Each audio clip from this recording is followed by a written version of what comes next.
संजय जी। राधे राधे। राधे राधे महाराज जी। महाराज जी, ये तंत्र मंत्र कुछ लोगों के ऊपर लोग कर देते हैं, क्या ये ऐसा सच में होता है ऐसा कुछ? वैसे ऐसे विधान हैं जो तांत्रिक हैं, जो मंत्रों के ज्ञाता हैं।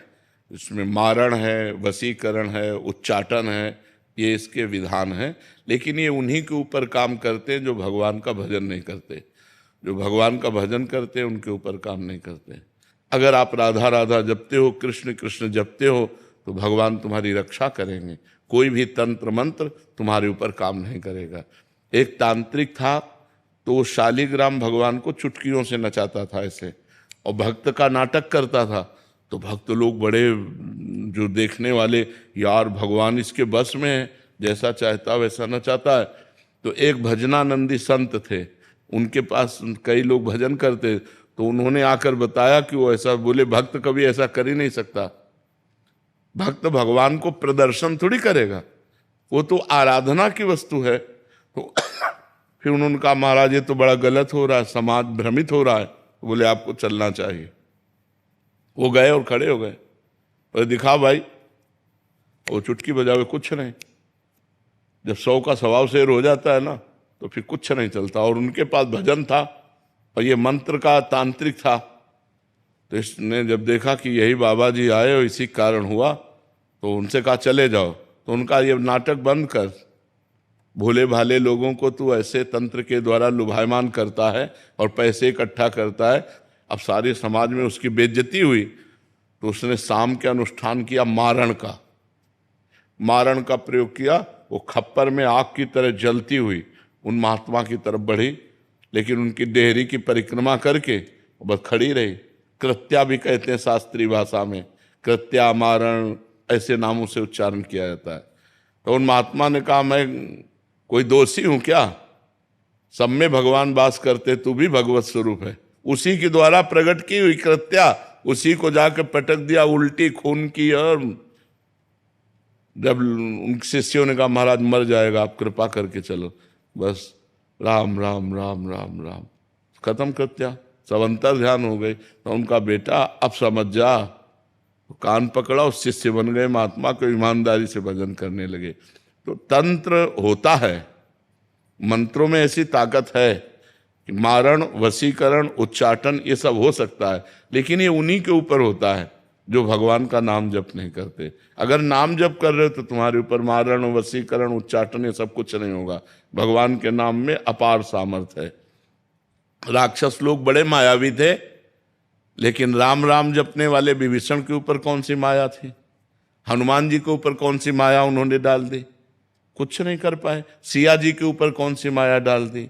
जो भगवान में चित्त जोड़े हुए हैं उनके ऊपर माया का कोई प्रभाव नहीं पड़ता है। ये तंत्र मंत्र तो बहुत छोटी सी बात है। एक बड़ा तांत्रिक था, वो सन्यासियों को परेशान करता था। तो धर्म सम्राट करपात्री जी उनके पास गए और कहा, नारायण नारायण नारायण, और कहा जितनी तेरे में ताकत हो अब लगा तंत्र की। चरणों में गिर गया था। बोले आपके ऊपर हमारा तंत्र कोई काम नहीं करेगा। जहाँ नारायण नाम है, राम नाम है, कृष्ण नाम है, राधा नाम है, हरि नाम है, जहाँ पाप करने वाले लोग हैं उन्हीं के ऊपर उनका प्रभाव पड़ता है। ऐसा है कि तुम्हारे ऊपर अगर तंत्र कर दिया जाए तो तुम परेशान हो जाओगे। तुम्हारे ऊपर मारण लगा दिया जाए तो 10 दिन में मर जाओगे। अगर 1 दिन का लगा तो 1 दिन में मर जाओगे, 1 महीने का लगा तो 1 महीने में मर जाओगे। ऐसे हैं, मंत्रों का प्रभाव है, पर वो अच्छे से अनुष्ठान करेगा तब आपके ऊपर प्रभाव पड़ेगा। महाराज जी, जिनके ऊपर ऐसा हो गया है, उनके परिवार वालों को लगता है कि इसके ऊपर हो गया, तो अब वो क्या करें? भगवान का नाम कीर्तन घर में करवावें और भगवान की कथा, भगवान का नाम जप करें, सब ठीक हो जाएगा। को अलग से संकल्प करना पड़ेगा या ऐसे ही हो जाएगा? ऐसे ही शुरू कर दे। ऐसे 1 घंटा नाम कीर्तन करवावे, नाम जप करे, भगवान की कथा, भगवान शालिग्राम विराजमान कर ले। घर में नाम कीर्तन जिसमें होता है, नाम संकीर्तनम यस्य सर्व पाप प्रणाशनम, 1 घंटा नाम कीर्तन करे, कोई भी अमंगल नहीं हो सकता। महाराज जी, अभी एक कोई जने आए थे, वो कह रहे थे कि इन पे ऐसा हो गया, तो हमने यही उपदेश दिया कि ये नाम, कह रहे कि नाम इनसे होता नहीं है नाम जप, और एक नाम सुनते हैं तो फिर बहुत विकल हो जाते हैं ये। मतलब जिन पे ऐसा हुआ है महाराज जी, वो सुनना भी नहीं चाहते जिसके ऊपर नहीं तो फिर यही तो दुर्गति है, यही तो दुर्गति है। तो मतलब उनको बिठा के ऐसा हाँ, बिठा के जबरदस्ती सुनाना चाहिए, वो निश्चित खत्म क्योंकि हो। उनको कह रहा है कि इनको कष्ट होता है कि जब नाम हाँ, कष्ट होगा, क्योंकि वो मंत्र का प्रभाव है, इसलिए उसके ऊपर है। नहीं तो नाम जप से भूत प्रेत उतर जाए, सब सब सब ठीक हो जाए। नाम जप में बड़ी सामर्थ्य है, बड़ी सामर्थ्य है। एक बार हम एमसी में थे तो एक को भूत आया, तो वहां लाए, तो हम कोई झाड़ना फूकना तो जानते नहीं, हम नाम जपना शुरू किया और चीखने लगा। हाँ महाराज जी, वो कह रहे थे कि और अब कहा इनसे दूर ले चलो, इनसे दूर ले चलो। हमको बैठल अब थोड़ी देर बैठा रहा, बोला हम जा रहे हैं। हम कहाँ जाओ? और ठाकुर जी को भोग लगा के जब जल चरणामृत और जल उनको दिया तो खत्म हो गया, चले। और ये अपवित्र आत्माएं होती हैं, अपवित्र जगह प्रवेश करती। पवित्र हम इस स्मशान में घूमे, कभी हमें भूत प्रेत कहीं कुछ नहीं। गंगा किनारे 20 साल रहे, गंगा किनारे ही रहे, कभी कोई ऐसा नहीं। तो नाम जप करो भगवान के नाम में, बड़ी भूत पिशाच निकट नहीं आवे। बहुत सिद्ध है, गोस्वामी जी ने सिद्ध अवस्था में, तुलसीदास जी ने यह लिखा है, हनुमान चालीसा। हाँ, भूत पिशाच निकट नहीं आवे, महावीर जब नाम नासय रोग हरे सब पीरा, जप निरंतर हनुमत। हाँ, जपत निरंतर हनुमत। हाँ, ये बात समझ लेंगे। महाराज जी, ज्योतिषी में विश्वास करना चाहिए कि ज्योतिष शास्त्र है। परीक्षित जी जन्म लिए थे तो जन्म से लेकर मृत्यु तक का निकाल दिया था उन्होंने, कि इनको तक्षक सर्प काटेगा, पूरा मृत्यु तक निकाल दिया था। पर ज्योतिष शास्त्र का ज्ञान हो तो ज्योतिष शास्त्र सत्य है, क्योंकि ज्योतिष शास्त्र है, कोई उसमें ऐसा नहीं। पर ज्योतिष शास्त्र का सत्य ज्ञान होना चाहिए। मतलब किसी को गलत उपदेश दे करके और उसको भयावह परिस्थिति में करके अर्थ लेने की वासना ना हो, और ज्योतिष शास्त्र का ज्ञान हो तो सही सटीक जन्म से मरण तक का हिसाब बता देगा। जन्म से मरण तक। हाँ, जन्म तक जिससे मरण तक का हिसाब बता देगा। ज्योतिष शास्त्र सत्य है, इसमें कोई संशय नहीं है।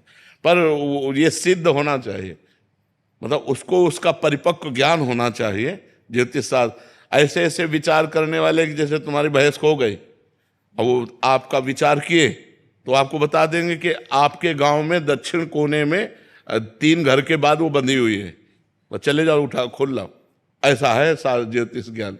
सब मतलब ऐसा नहीं, भगवान ने सब शास्त्रों की रचना की, पर उसका सम्यक ज्ञान होना चाहिए। सम्यक ज्ञान होने से ही उसको जैसे हम किसी शास्त्र के अनुमानता, तुम्हारी जी सिद्धि, जैसे किसी के मन की बात पढ़ लेना, या हाँ, ये भी सिद्धियां हैं, ये भी सिद्धियां। ये स्वतः अंदर आ जाती। हाँ, अगर हम वो मंत्र सिद्ध किए हुए हैं तो आप जो ये, अच्छा आपका ये नाम है, आप अमुक जगह से आ रहे हैं, आप ये सोच कर आ रहे हैं, तो आपके होश उड़ जाएंगे।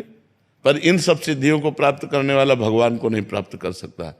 इसलिए कभी भगवान को प्राप्त करने वाले में आप कोई सिद्धि नहीं देखेंगे। ये सब शांत एकदम साधारण पुरुष, वो सब रिद्धि सिद्धि पेरे बहुआई, बुद्धि लोभ दिखावे भाई, होए बुद्धि जो परम सयानी, तिंतन चितई न अनहित जानी। वो अनहित कर देंगे, वो भगवत प्राप्ति नहीं होने देंगी। इसीलिए जो सिद्ध संत होते हैं वो भगवान के प्रेम में डूबते हैं, इन सिद्धियों के चक्कर में नहीं पड़ते हैं। ये सिद्धियां तो बहुत छोटे से थोड़े वजन में आ जाती हैं कि आप क्या सोच रहे हैं, आपका क्या नाम है, आप कहाँ से आए हैं, ये बहुत छोटी मोटी बातें हैं, ये कोई बड़ी बात नहीं है। इन सब बातों को तो बहुत क्रॉस करके तब आगे बढ़ा जाता है परमार्थ में। अगर इसको स्वीकार कर ले तो फिर भगवान के दर्शन और भगवान का प्रेम नहीं मिलता। तो ये जीवन भगवान के दर्शन के लिए कि तुम्हारे मन की बात जानने के लिए? अपने मन की बात जान करके तो जिंदगी बर्बाद हो रही है, औरों के मन की बात जान करके इतना बोझा कौन लोग ढोए। महाराज जी, और भी सिद्धियां होती हैं महाराज? बहुत सिद्धियां होती हैं। महाराज जी, आपने बताया था कि जल पे चलना। हाँ, जल को स्तंभित करके चलना, पहाड़ में भी प्रवेश कर जाना, एक ही समय में कई जगह उपस्थित हो जाना, ये बड़ी सिद्धियां हैं। एक ही समय में कई जगह उपस्थित हो जाना, बहुत दूर की बात सुन लेना, तुम्हारे मन की बात जान लेना, कहाँ कौन सा धन गड़ा है, इन सब बातों को जान लेना। तो है तो सब मायाकृत ही, परमात्मा कृत थोड़ी है। ऐसे किया और रुपए के सिक्के चांदी के गिर रहे हैं, ढेर के ढेर, ये सबने देखे सिद्धियां। ऐसे कर दिया और पूछा तुमसे कि कौन सी सुगंध चाहिए, मान लो आपने कहा केवड़ा, ऐसे कर दिया पूरा वातावरण केवड़ा का, बिना छिड़के। तुरंत दूसरे ने कहा हमको मोगरा, तो मोगरा। ऐसी सिद्धियां बहुत से हमने देखे संतों की सिद्धियां, पर उससे भगवत प्राप्ति नहीं होती।